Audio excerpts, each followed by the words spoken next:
tas laikas ir ta tikrovė, kurią mes matome už lango. Na, šiaip filosofija, tai matyt, kad Filosofija nereik nieko. postmodernina 21 amžiuje jinai patiria pakankamai rimtas transformacijas. Ir kalbėti kategoriškai apie praeitį, skirti praeitis, ateitis, dabartis, ko gero, nebėra prasmės. Mes gyvenam paties įvairiausio, taip pat ir informacinio mirgėjimo laikais. Yra tokia savoka vartojamas gyvenimas. Tai, kas slypi už tos savokos, pats reiškinys suteikia situacijai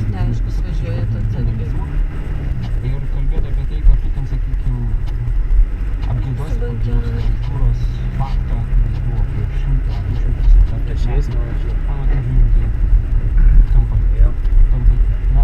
ne tai, kad neprasminga, bet jeigu tave tikrai domina, tai tada tu kažkaip mėgini ieškoti. Labai užlėtų. Tai jeigu kalbėti apie tai, ko jūs manęs klausot, tai matyt, kad tai yra tėdės.